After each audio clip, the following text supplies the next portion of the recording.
¿Quieres convertirte en un turista espacial y visitar alguno de los lugares más enigmáticos del sistema solar? Vente hoy con Space Tours, la agencia que te va a llevar a visitar esos lugares. En esta ocasión vamos a visitar Júpiter y lo vamos a hacer como siempre con Norma, mi fiel compañera en estos viajes. Provisiones cargadas y combustible a tope. Empieza la cuenta atrás. 5, 4, 3, 2, 1. Despegamos. All engine running. Godspeed, John Glenn. All right, lift off and the clock has started. Lo primero que tenemos que comentar es dónde está Júpiter. Es el quinto planeta del sistema solar por orden desde el propio Sol, así que tenemos Mercurio, Venus, la Tierra, Marte y el quinto planeta es Júpiter. Hay que recordar que el resto son Saturno, Urano y Neptuno. Y está a 780 millones de kilómetros del Sol de media, mucho más lejos que la Tierra, que orbita a una media de unos 150 millones de kilómetros. Y además, esto es algo que hemos mencionado en alguna ocasión. 150 millones de kilómetros, esa distancia media entre la Tierra y el Sol, es una unidad astronómica. Y esto lo que nos permite decir es que Júpiter se encuentra a algo más de 5 unidades astronómicas, concretamente a 5,2 unidades astronómicas del Sol, porque es aproximadamente 5 veces la distancia que separa a la Tierra del Sol. Y además, a diferencia de los planetas que encontramos en el sistema solar interior, que viene a estar delimitado por el cinturón de asteroides, Júpiter no es un planeta rocoso, es un gigante gaseoso y de hecho es el planeta más grande del sistema solar. Pero lo más interesante ya no es solo sus dimensiones, sus características, que son muy diferentes a las de los planetas que hemos visto hasta ahora. Es también el hecho de que tiene una legión de satélites a su alrededor. Entre ellos está, por ejemplo, Ganímedes, está Io, Europa, está Calisto, podríamos mencionar muchos otros, pero hay tantos satélites alrededor de Júpiter y la diferencia de tamaño entre Júpiter y esos satélites es tan grande que en realidad, por extraño que pueda parecer, podemos pensar en esos lugares como un sistema solar en miniatura. Hasta cierto punto, Júpiter es una especie de sistema solar dentro del propio sistema solar, aunque evidentemente no es algo que debamos tomar al pie de la letra porque Júpiter no es una estrella. De hecho, hay que decir, ni mucho menos está cerca de haber sido una estrella fallida, que es una leyenda urbana que ha perdurado mucho en el tiempo y que, sin embargo, la verdad es que no tiene mucho de cierto. Espera un momento, Alex. Aquí en la guía espacial pone que el viaje dura 6 años. ¿Le digo al casero que dejo mi casa? ¿Y que vamos a hacer tantos años en la nave? No hay serie que aguante ese viaje eterno. Ni siquiera las 8 temporadas de Juego de Tronos. Pues la verdad es que el dato está bien, Norma, porque sí, un viaje a Júpiter lleva aproximadamente unos 6 años. Esto lo que quiere decir es que, en realidad, aunque ya estamos empezando a ver a turistas viajar al espacio, visitar la Estación Espacial Internacional, en un futuro cercano viajar alrededor de la Luna, y seguro que en poco tiempo también viajar a la superficie de la Luna, lo cierto es que a la hora de visitar lugares como Júpiter, Saturno o Urano o Neptuno vamos a necesitar algún método de viaje que sea más rápido, porque lógicamente 6 años de ida y otros 6 años de vuelta no parece un planteamiento muy práctico para visitar esos lugares. Así que en realidad es algo que tarde o temprano terminará llegando. Habrá métodos de propulsión más rápidos, más eficientes, esperemos también, y que permitan acortar esos viajes de una manera muy marcada. Pero la realidad es que ahora mismo sí, si quisiésemos viajar a Júpiter, enviar una misión tripulada, sería una misión que entre ida y vuelta duraría más de una década. De todos modos, hablando aquí en lo que es puramente objetivos científicos, lo cierto es que lo que se está haciendo es exploración robótica, se están enviando sondas para estudiar Júpiter y su entorno, y es más que suficiente. Sí que, pensando en un futuro abstracto, sin tener una fecha concreta, dentro de 50 años, de 100, de 200 años, llegará un momento, o al menos parece lógico suponerlo, en el que se querrá pensar en enviar seres humanos, por ejemplo, a Europa, para poder estudiar Europa, ese satélite que podría tener un océano bajo superficie, de cerca. Pero eso es algo que llegará en un momento que todavía es lejano para nosotros. La realidad es, ahora mismo, sí, viajar más allá de Marte en realidad conlleva mucho tiempo porque los planetas en el sistema solar exterior están muy lejos. Y tenemos que añadir también que Júpiter es uno de los objetos más brillantes en el firmamento terrestre, es el cuarto, por detrás solo del Sol, de la Luna y de Venus,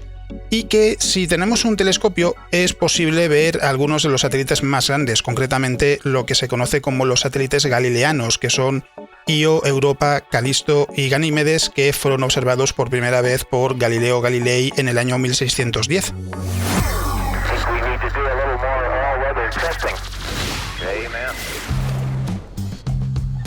Júpiter es el planeta más grande del sistema solar y tiene un diámetro de casi 140.000 kilómetros. Concretamente, si a alguien le pica la curiosidad, la cifra es de 139.820 kilómetros. A ver, déjame sacar la calculadora. Si dar una vuelta a la Tierra son unos 40.000 kilómetros y no me fallan los cálculos, recorrer la circunferencia de Júpiter sería como dar más de 10 vueltas al mundo. Efectivamente, la circunferencia de la Tierra es algo más de 40.000 kilómetros y la circunferencia de Júpiter es un poquito menos de 440.000 kilómetros, así que recorrer la circunferencia de Júpiter es dar más de 10 vueltas a la Tierra. Lo has dicho perfectamente, aunque aquí tenemos que decir que en realidad no podemos recorrer la superficie de Júpiter porque, como gigante gaseoso que es, no tiene una superficie sólida en la que podamos posarnos. Lo cierto es que sí que a la hora de hablar de los planetas gigantes de Júpiter, Saturno, de Urano, de Neptuno, sí que se establece una región, un lugar que se considera la superficie para poder distinguir entre qué parte del planeta es propiamente el planeta en sí y qué parte es su atmósfera, y lo que se hace es definir ese lugar, la superficie de Júpiter, como el lugar en el que la presión atmosférica que nos encontramos es idéntica a la presión atmosférica de la Tierra. Y eso lo que establece es que por encima de ese punto estamos en la atmósfera del planeta, en este caso de Júpiter, y por debajo de ese punto nos encontramos en el interior del planeta propiamente dicho. Pero hay que tener presente que si intentásemos adentrarnos en la atmósfera de Júpiter, lo que sucedería es simplemente que atravesaríamos ese punto y no veríamos cambio ninguno en cuanto a que seguiríamos encontrándonos en medio de una atmósfera. Las condiciones, eso sí, a medida que nos vamos adentrando en Júpiter son cada vez más extremas, y eso lo que provoca es que para un ser humano en realidad no tenga mucho sentido, porque lo cierto es que no hace falta adentrarse mucho en la atmósfera de Júpiter o de Saturno para encontrarnos con condiciones que hacen que incluso una nave, por resistente que sea incapaz de aguantar la presión de la atmósfera. Y no solo eso, a medida que nos adentramos en el planeta, si pudiésemos viajar en una nave que fuese lo suficientemente robusta, lo que sucedería es que llegaría a un punto en el que incluso la temperatura sería muy elevada. Y es algo que resulta muy curioso, porque en realidad lo que se suele decir es que Júpiter, la atmósfera, tiene una temperatura media de aproximadamente 145 grados bajo cero, pero a medida que nos adentramos en el planeta hasta el núcleo,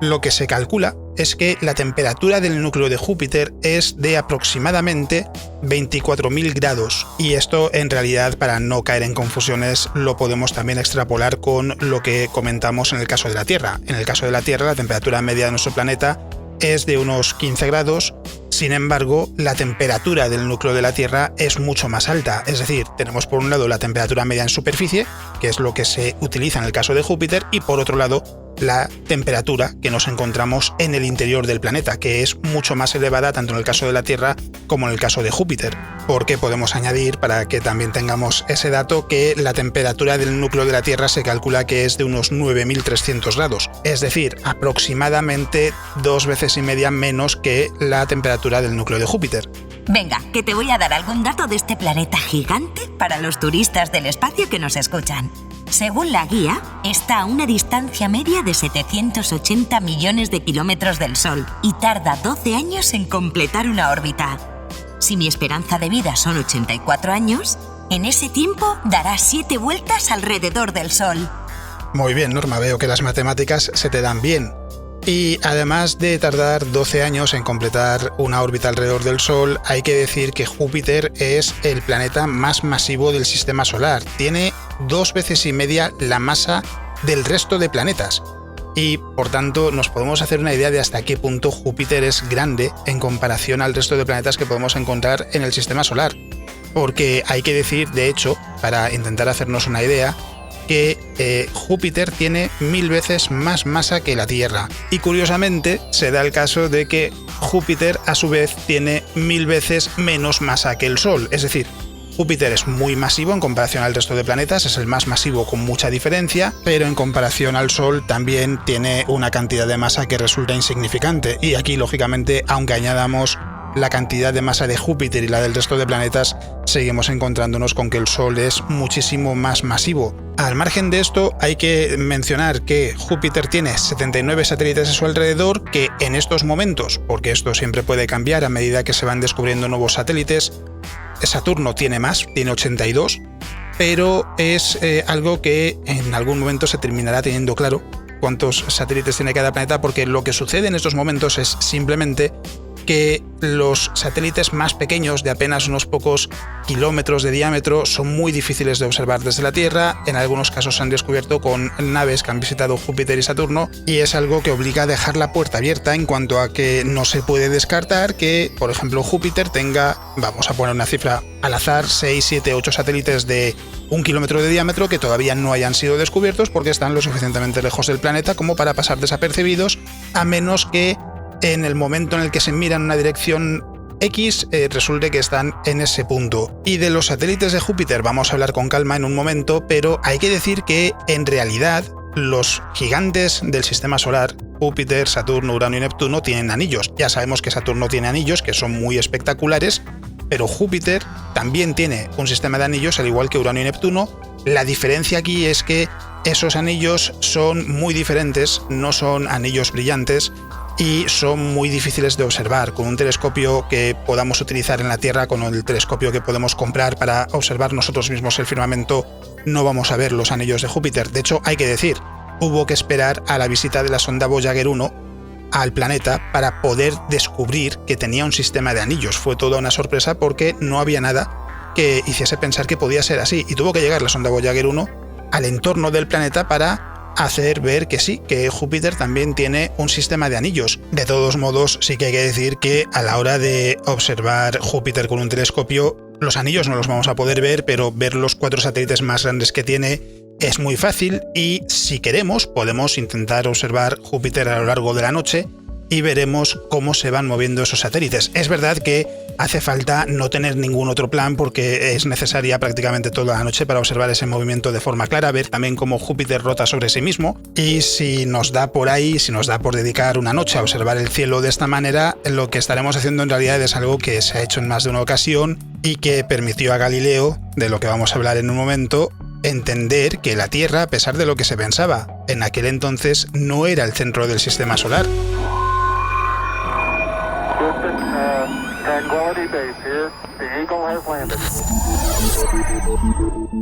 Al ser uno de los objetos más fáciles de observar en el firmamento, lo cierto es que Júpiter, al igual que otros planetas, es conocido desde la antigüedad, y eso lo que provoca es que nos lo encontremos en muchas historias, en la mitología de muchos lugares del mundo, y que, por ejemplo, en la mitología de la antigua Roma nos encontremos con que Júpiter era el dios que estaba por encima de todos, del mismo modo que Zeus lo era en la mitología griega. Y las primeras menciones de Júpiter en realidad se remontan a los siglos 8 y 7 antes de nuestra era, en el Imperio Babilonio, es decir, en la cuna de la civilización. Y no solo eso, en el siglo II, Ptolomeo construyó el modelo geocéntrico, del que quizás hemos oído hablar en alguna ocasión, y en ese modelo geocéntrico había algo que se llama epiciclos, que son círculos dentro de círculos, para poder explicar la órbita de Júpiter respecto a la Tierra. Y en su obra, en el Almagesto, Ptolomeo calculaba la órbita de Júpiter en casi 12 años, y parece ser que en la antigua China, que tuvo una relación muy estrecha con la observación del firmamento, también se observó Júpiter, y lo que se afirma, lo que se cree, es que hubo un astrónomo chino llamado Gan De, que descubrió los satélites de Júpiter en el año 362 de nuestra era, que lo hizo sin la ayuda de instrumento alguno, y si esto fuese cierto, lo que querría decir es que Galileo no fue el primero en descubrir los satélites galileanos, que se llaman así precisamente porque el 7 de enero de 1610 Galileo fue el primer astrónomo en utilizar un telescopio para observar los planetas, y al estudiar Júpiter observó que había 4 satélites a su alrededor, y de hecho fue la primera ocasión, de la que sí se tiene constancia, en la que se descubrió que había satélites en torno a otros planetas. Según leo en Wikipedia, Galileo fue condenado por herejía en 1633. Es decir, 23 años después de apuntar su telescopio a Júpiter, le condenó la Santa Inquisición por defender, como hizo antes Copérnico, que la Tierra giraba alrededor del Sol. Pues sí, es cierto, Norma, que Galileo fue condenado por la Iglesia porque ese estudio lo que hacía era ir en dirección opuesta a lo que se defendía en aquella época, que era que todo giraba alrededor de la Tierra y que el planeta, por tanto, era el centro del universo. Galileo, al ver aquello, se da cuenta de que no es así. Los satélites de Júpiter giraban en torno a Júpiter, por tanto la Tierra no era el centro, y la Iglesia le obligó a renunciar públicamente a esa idea, a reconocer que no era cierto que el sistema solar fuese heliocéntrico, es decir, que todo gire alrededor del Sol, como sabemos hoy en día y como se descubrió ya en aquella época que sucedía. Y fue algo que de hecho afectó a su vida, porque Galileo terminó siendo condenado por parte de la Iglesia a una especie de arresto domiciliario y no podía abandonar su villa en donde se encontraba, y no lo hizo. De hecho, permaneció allí hasta que falleció en el año 1642. Y lo cierto es que, por lo que se ha contado, por lo que han planteado algunos historiadores también, en realidad Galileo tampoco tenía muchas más opciones. Si seguía por el camino de defender el heliocentrismo, se enfrentaba básicamente a esa condena de herejía y hubiera sido ejecutado por ello. Hay que decir que, de todos modos, aquel hallazgo de Galileo fue un gran apoyo para la teoría heliocéntrica de Nicolás Copérnico, y que unos años después, en la década de 1660, ya después de que falleciese Galileo Galilei,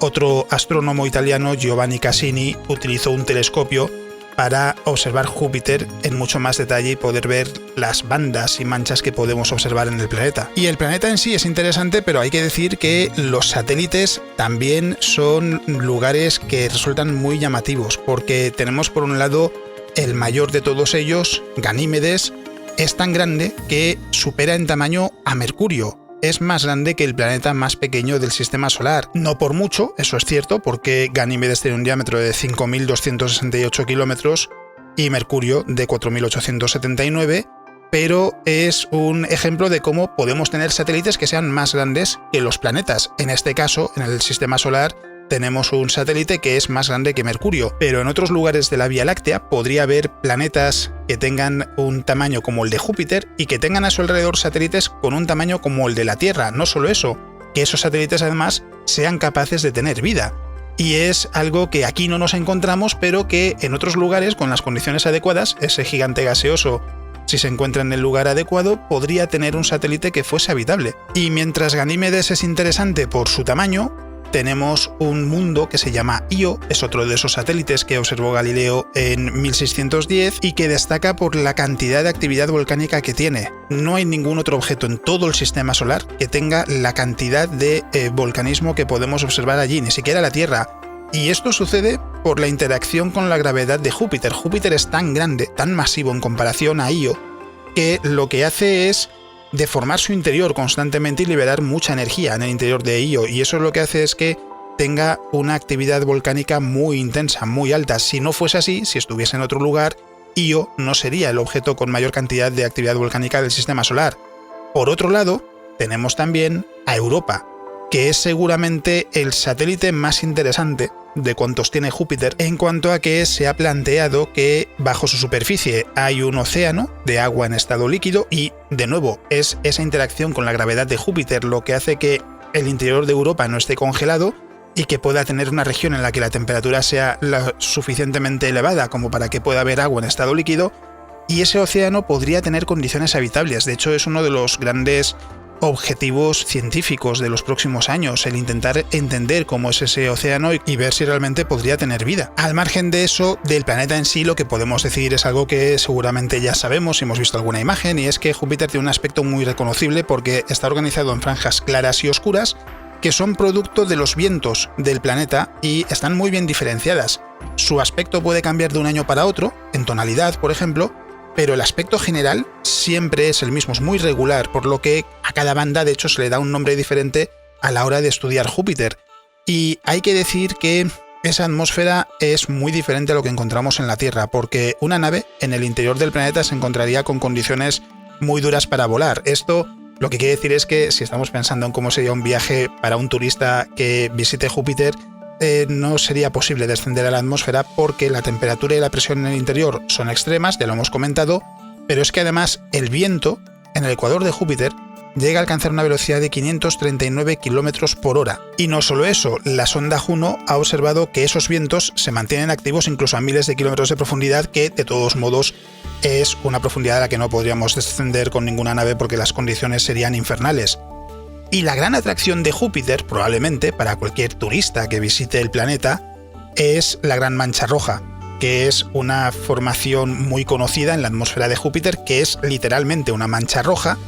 y que en realidad es una tormenta muy potente que existe desde hace al menos 300 años, porque hay menciones ya de la Mancha Roja en aquella época, si bien es cierto que lo que no se sabe, porque hay un lapso, hay un periodo de años en los que no hay menciones al respecto, si la tormenta que observamos en la actualidad, la Gran Mancha Roja que vemos hoy en día, es la misma de hace 300 años o si aquella tormenta se disipó en algún momento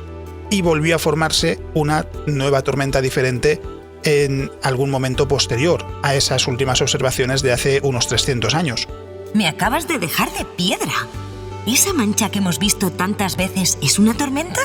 ¡300 años! Pero si llueve 2 días en la ciudad y se forman unos atascos imposibles.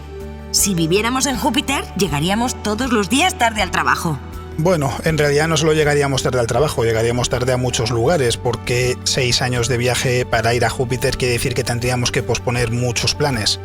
Pero también es verdad que seguramente alguno que esté escuchando el programa estará pensando que cuánto cuesta el viaje para enviar a su suegra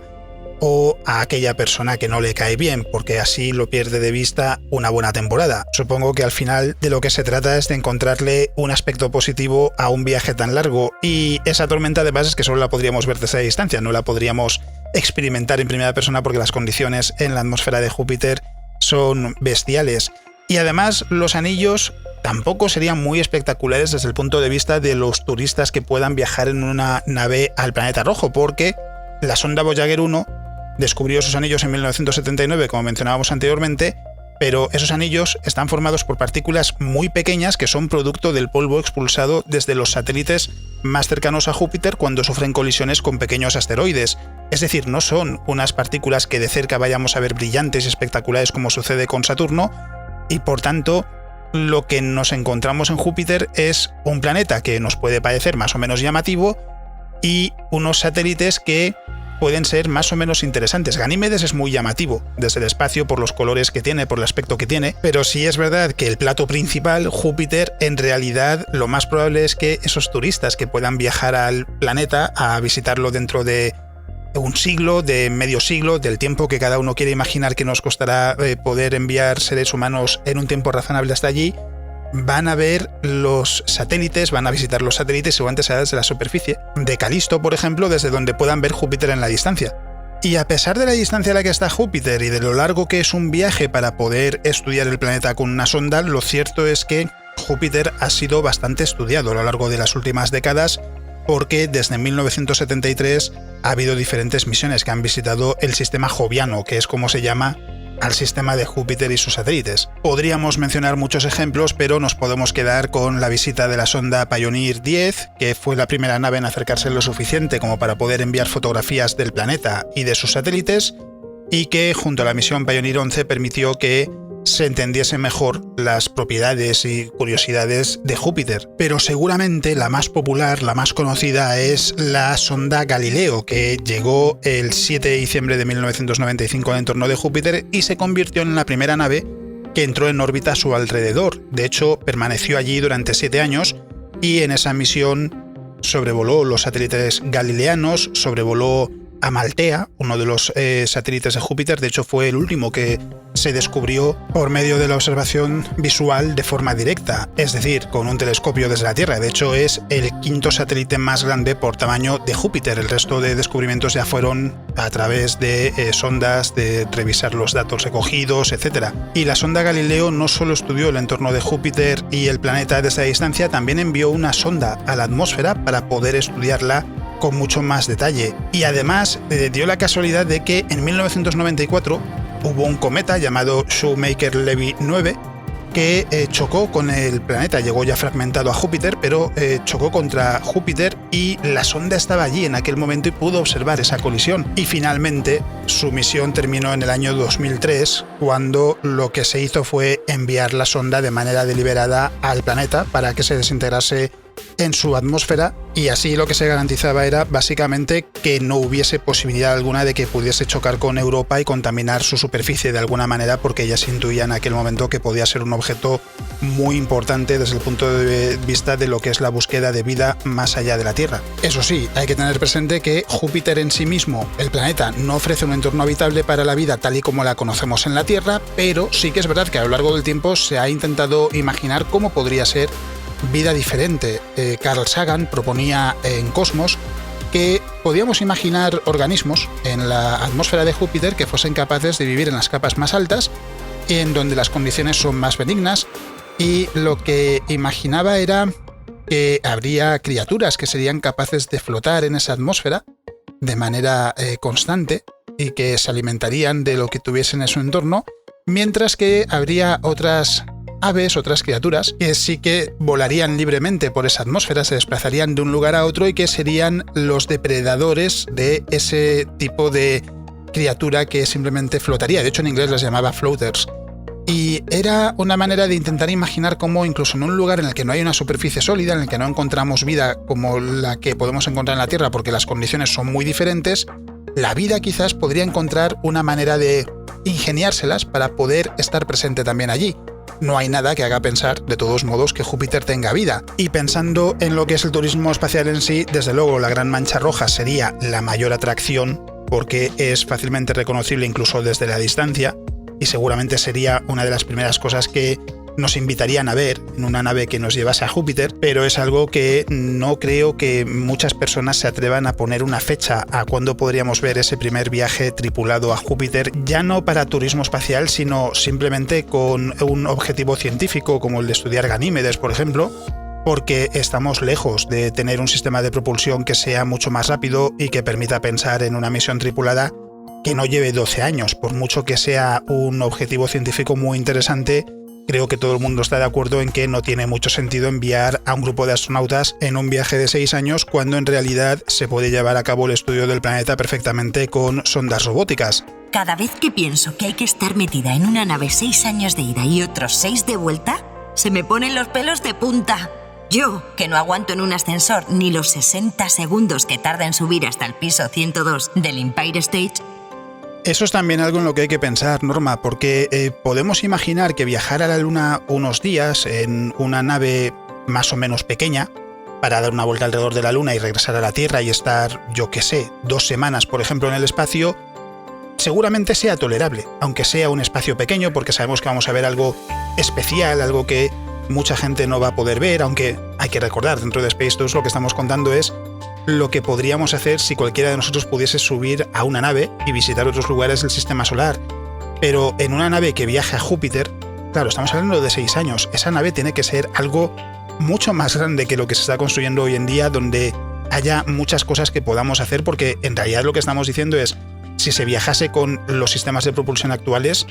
es que viviríamos en esa nave muchas experiencias, envejeceríamos en esa nave durante 12 años. Pero aquí lo importante es eso, el pensar en un futuro en el que haya mejores sistemas de propulsión y, por supuesto, como podemos pensar tan lejos en el futuro como queramos, no es ninguna tontería pensar que puede llegar un momento en el que viajar a Júpiter sea lo suficientemente rápido como para que se piense incluso en establecer bases en el entorno de Júpiter, en Ganímedes, en Calisto, y de hecho es algo que hemos visto en la ciencia ficción. En The Expanse, por ejemplo, hemos visto cómo los autores imaginaban que se podría construir una base científica en Ganímedes, aunque aquí hay que decir que A modo de curiosidad, el lugar en el que se piensa que se construiría una base, si llega un momento en el que se plantee seriamente, no sería Ganímedes, a pesar de ser el satélite más grande de Júpiter, sino Calisto, porque es el que está lo suficientemente lejos de Júpiter como para que la cantidad de radiación que llega al satélite no sea un problema para un ser humano. Y desde una nave, ¿qué podríamos hacer? Podríamos observar la actividad volcánica de Io y ver sus colores, son muy llamativos. Io es un satélite que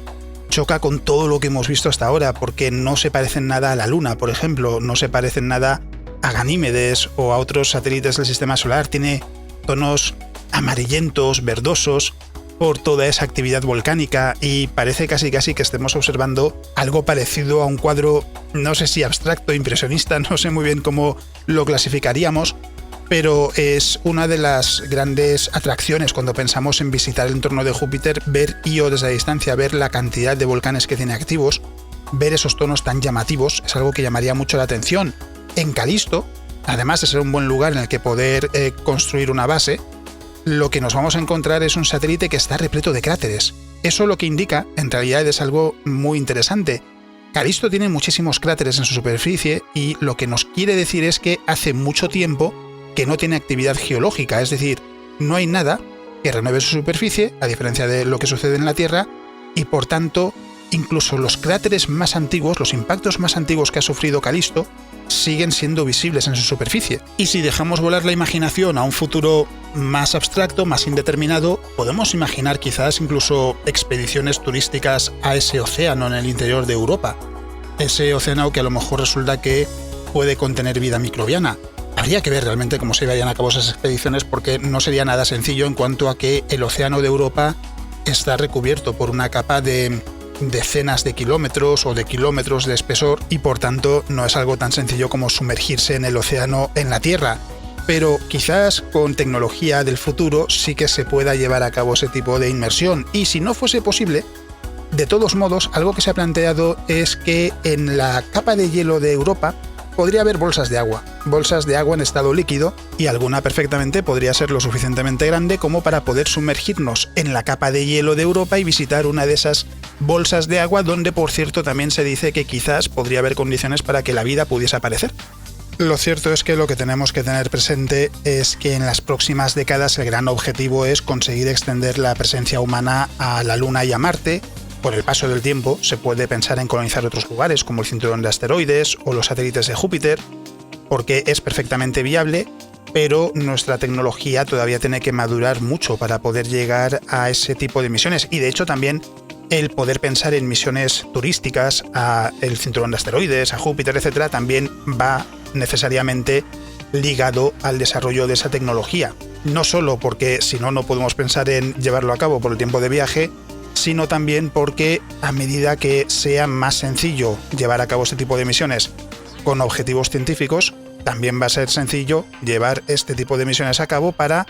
propósitos que sean más generales, como puede ser el simple hecho de poder visitar esos lugares del sistema solar. Así que de momento lo que podemos hacer es dejar volar la imaginación y pensar en qué es lo que haríamos si pudiésemos visitar Ganímedes, qué lugares del satélite nos gustaría ver, o desde dónde nos gustaría ver Júpiter, desde qué satélite, si pudiésemos ir a la superficie de cualquiera de ellos para intentar conseguir esa imagen espectacular de Júpiter con la gran mancha roja en nuestro campo de visión, por ejemplo, o de Io pasando por delante de Júpiter, que es una de las imágenes más espectaculares que se ha conseguido con las sondas que han visitado el sistema. Y en términos prácticos, a la hora de pensar en viajes que quizás sí se podrían llevar a cabo en los próximos años, no nos queda más remedio que traer la atención a lugares mucho más cercanos como la Luna o Marte, porque de momento lo cierto es que estamos en esos primeros pasos, y los primeros pasos lo que requieren es que vayamos con calma poco a poco. Eso sería una pasada, Alex, pero creo que no lo verán nuestros ojos. Yo de momento me contento con que me lleves al próximo destino, que va a ser... Pues en el próximo programa lo que vamos a hacer, Norma, es viajar todavía más lejos, porque después de Júpiter lo que tenemos que hacer es armarnos de paciencia para visitar el siguiente planeta del sistema solar, que es Saturno. Así que hasta entonces, un saludo y nos escuchamos pronto. Gracias por volar con Space Tours. Esperamos que el viaje haya sido de tu agrado y te haya servido para planificar tus próximas vacaciones, o las de tus nietos y bisnietos. Permanece atento a los próximos destinos de Space Tours, la única agencia de viajes interespacial de ida y vuelta. ¡Adiós!